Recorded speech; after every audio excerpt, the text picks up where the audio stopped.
Okay, thank you for coming today, and we will have copies for everyone of our statements. I'll be making a statement, and then each of the alleged victims will be making a statement, and then I'll take questions. They will not be taking questions. Last month, it was reported in the press that over 20 women had come forward to allege that Bill Cosby had either drugged or sexually assaulted them or committed both acts of misconduct against them. Many of those alleged victims contacted me to determine if they had any legal rights that they could assert against Mr. Cosby. Unfortunately, with a rare exception, I had to inform these women that it was too late for them to file a lawsuit against Mr. Cosby because of the statute of limitations. This statute of limitations is an arbitrary time period set by law during which a victim must file a lawsuit or be forever barred from pursuing it. It varies from state to state, but for most women who allege that Cosby assaulted them, it is simply too late for them to have their day in court, unless they were a victim of child sexual abuse by Cosby, in which case, in some states, such as California, they are still able to pursue a lawsuit even decades later when they are adults. For many of these alleged victims, it is frustrating to hear that it is simply too late to obtain a legal remedy, and for supporters of Bill Cosby, it's also upsetting to them that Cosby is being accused, but no jury will decide if he's telling the truth or not. Today, I'm here to propose two new solutions to this public dilemma and a way to determine if Bill Cosby is a saint or a sexual predator. The statute of limitations is what lawyers call an affirmative defense. The only reason that Mr. Cosby is able to avoid dealing with this in a court of law is because of the statute of limitations. But if he is so confident that he has done nothing wrong, then he could waive, meaning not assert it, in a court of law. Then his alleged victims would have an opportunity to have their allegations dealt with on their merits. Bill Cosby would have an opportunity to address these allegations in a court of law. And the victims and Mr. Cosby would have an opportunity to have a judge and a jury decide who should be believed. In other words, for any woman who claims that she is a victim, Bill Cosby could agree to waive the statute of limitations and invite the accusers to sue. Then Bill Cosby and his accusers would have an opportunity to go before a judge and a jury, and everybody wins. In short, Cosby could and should agree in advance that he would waive and give up the statute of limitations defense. He could open the window and to resolve these issues, as was done with the Catholic Church cases in California, which involved allegations of sexual abuse by priests. There, the legislature and the governor opened the window and allowed many victims of sexual abuse whose cases were previously barred by the statute of limitations to sue if they did so within the new one-year period offered to them by that law, which was passed for that purpose. This way, victims in the church could have their day in court, and many did. Under our proposal, the alleged victims could present their claims, and Mr. Cosby could present his defenses. The public deserves to know if Mr. Cosby is a saint or a sexual predator. This can best be accomplished by providing a window of opportunity so that all alleged victims can come forward and have their day in court. Mr. Cosby should have an opportunity to defend himself. A judge and jury should decide. Everyone's rights are protected, and in this way the truth will emerge. It could be advantageous for Mr. Cosby to give up the statute of limitations because there is a huge cloud on his reputation and on his legacy. It is also not fair to the alleged victims to have Mr. Cosby's representatives make statements about some of the women who make accusations about Mr. Cosby, and then the victims have no opportunity in a court of law to prove what happened to them. Justice demands accountability, and if Mr. Cosby is found liable, then he should be held accountable. If not, the public will know it. If Mr. Cosby believes that all of the women are being untruthful, then this is his opportunity to prove it. What could be fairer than that? Mr. Cosby could agree that there would be one lawsuit for all those who had been previously barred by the statute of limitations. Then he could litigate all of the cases at the same time. Everyone who had claims of sexual assault by Mr. Cosby could join, and there would be an opportunity for Mr. Cosby to defend himself. Alternatively, and this is my second proposal, if Mr. Cosby doesn't want to waive the statute of limitations because he is not willing to subject himself to scrutiny in a court of law, he should agree to place $100 million into a fund, and anyone who claims she was a victim could appear before a panel of retired judges who would serve as arbitrators to determine the merits of each claim and the amount of compensation that would be appropriate if the claim is found to have merit. This alternative would occur in a mediator's or arbitrator's office, not in a court of law. Victims could present their cases, and Bill Cosby could make his arguments in defense to the retired judges. The judges would then decide. It is time for justice and accountability. We challenge Mr. Cosby to end this nightmare for both him and the alleged victims by accepting either of the options which I propose. And we look forward to his response. Okay, now I am going to present Beth. Beth, I'm going to have you take the seat right here. Yes, please. And just wait for a second. And before you start, don't start till I tell you. I won't. I won't.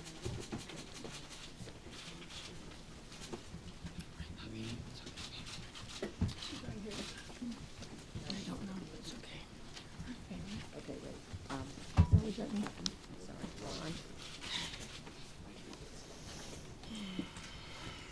One second, did you hand those out, please? Pass them around. Thank you. Sure.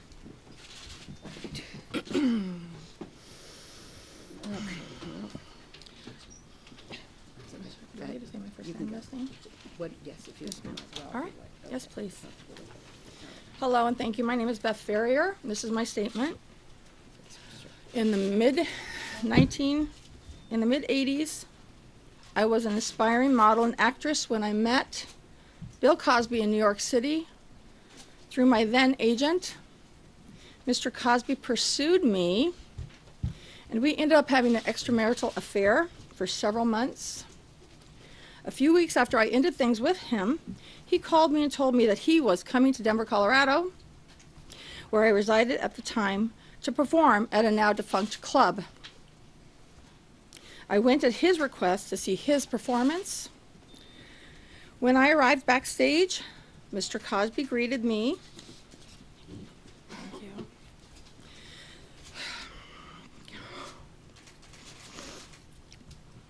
Second.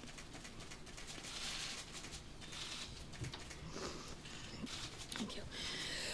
When I arrived backstage, Mr. Cosby greeted me and handed me a cappuccino, telling me that he made me my favorite coffee. Thank you. And after I drank it, I felt dizzy and lost consciousness. The next thing I knew, hours had passed. I woke up in the back of my car, alone. My clothes were a mess. My bra was undone. And my car was in the alleyway behind the venue. I felt confused and disoriented. I had no idea what had happened to me. The last memory that I had was drinking Mr. Cosby's coffee. 2 security guards approached me in my car and told me that Mr. Cosby had told them to get me home. One of them drove me to my house because I was still feeling woozy. After I arrived at my home, I gathered my senses and drove to Mr. Cosby's hotel to confront him about the night's events. Mr. Cosby's explanation for what happened was that I had had too much to drink. I did not believe him. I had not consumed any alcohol that night. I believe that Mr. Cosby drugged me and sexually assaulted me that night. For years, I did not tell anyone about what he had done to me because I was afraid. I felt threatened by him. I did not think anyone would believe me. In 2005, when I saw a National Enquirer story that another woman, Andrea Constant, had filed a lawsuit against Mr. Cosby, alleging that he had drugged and molested her, I wanted to come forward with what Mr. Cosby had done to me too. I called the National Enquirer and told them that I believed Mr. Cosby had drugged and sexually assaulted me. The National Enquirer told me that they would only publish my story if I took a lie detector test. I did, and I passed it. To my surprise, National Enquirer did not publish, National Enquirer did not publish my interview and instead ran an exclusive interview with Mr. Cosby where he denied all allegations, stating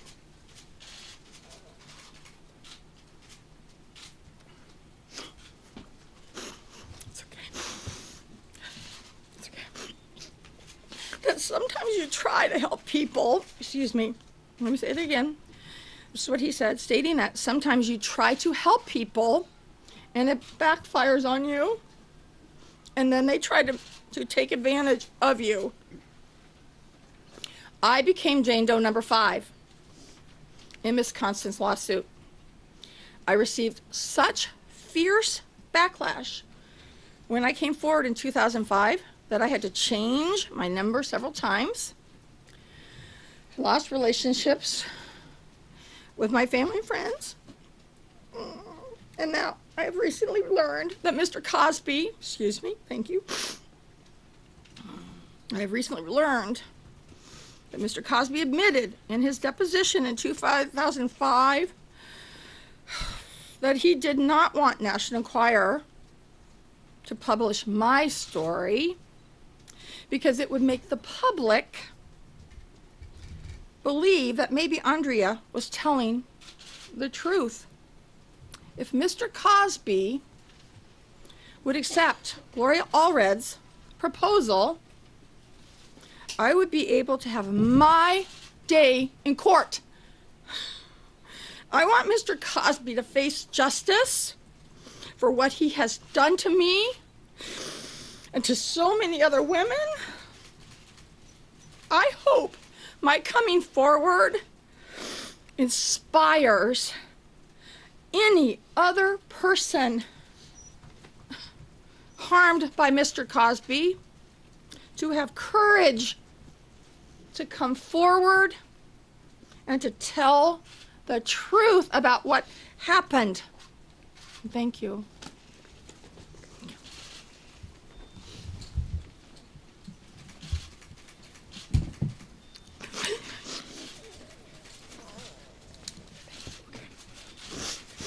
Thank you.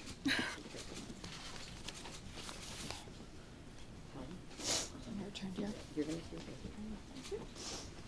Helen, come on. Yes, please. That's fine.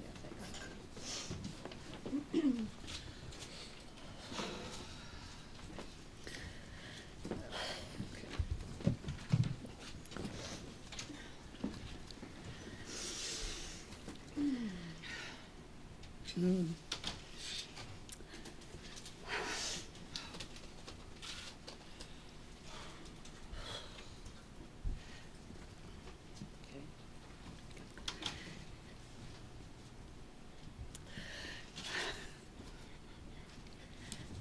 name is Helen Hayes. I want people to know that I had an encounter with Bill Cosby in the summer of 1973. I was attending the Clint Eastwood Celebrity Tennis Tournament in Pebble Beach, California, with two of my friends. Bill followed us around all day Saturday. He found us again on Saturday night, even though we had changed restaurants several times to avoid him. At first, we thought it was all right because it was daytime and it was Bill Cosby. We felt we were safe. But then when he found us in the last restaurant, he approached me from behind and reached over my shoulder and grabbed my right breast. I was stunned and angry because he had no right to do that. And I didn't know why he would behave that way. His behavior was like that of a predator. Thank you.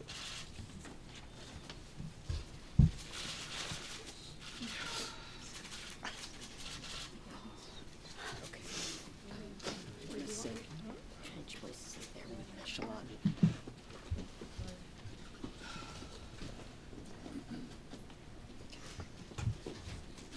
Oops, sorry. Excuse me. Okay. All right. You good? She All right. needs a good I know. Okay, thank you. Okay.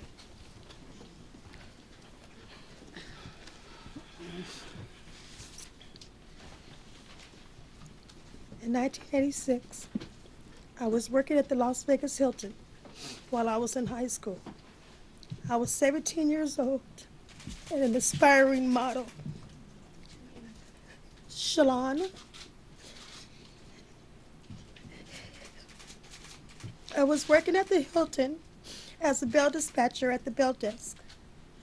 My father was married at the time, and his wife wrote a letter and sent pictures of me to Bill Cosby. Bill Cosby called me at home in Las Vegas and reached my grandmother. He said he wanted to meet me, and my grandmother and I should come to the Las Vegas Hilton where he was going to be performing his show. He said to meet him in the Elvis Presley suite. He was going to introduce me to someone from the Ford modeling agency. I had a cold at this time, and he gave me a blue pill, which he said was an antihistamine, with a double shot of amaretto. He was rubbing my neck and said that he might have to have someone come in to give me stress therapy. He had me put on a Hilton robe, and he said someone from the Ford agency was coming up to the suite, and I should wet my hair so they could see the texture of my hair. Someone did come to the room, took a couple of pictures of me, and said that I had to lose 10 more pounds. Then they left. Then Mr. Cosby walked me to the bedroom after a second shot of amaretto. He said it would help my cold. I lay down. He laid next to me on the bed and began pinching my left nipple, humping on my leg while he was grunting. I could not open my eyes.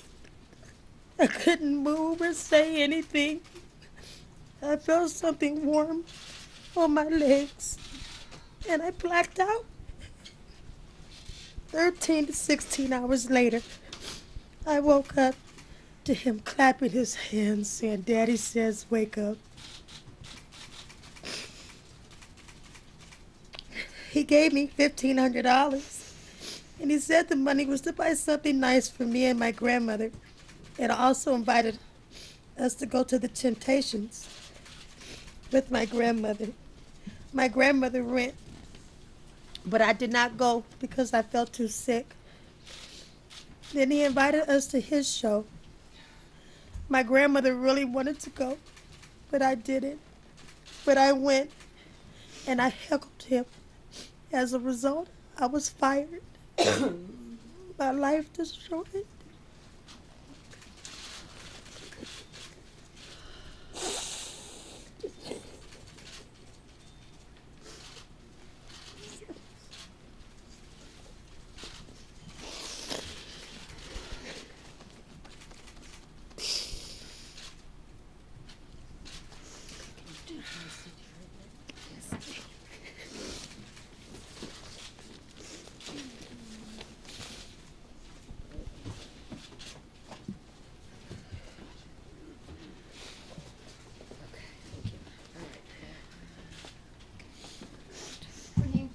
Yeah, Shalon, did we give out copies? Her first name is on there. She's passing out the copies. Just pass them around, please. 17 years old. Yeah, okay.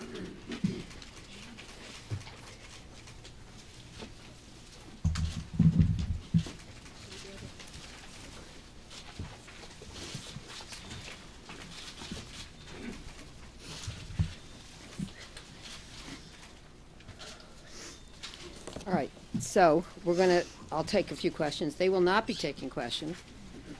Before I take the questions, well, the names are on there. You may have my statement, and then the other ones are being passed around too. No. David, make sure that Patty has the other statements. Okay, all right, we'll get you all the statements. All right.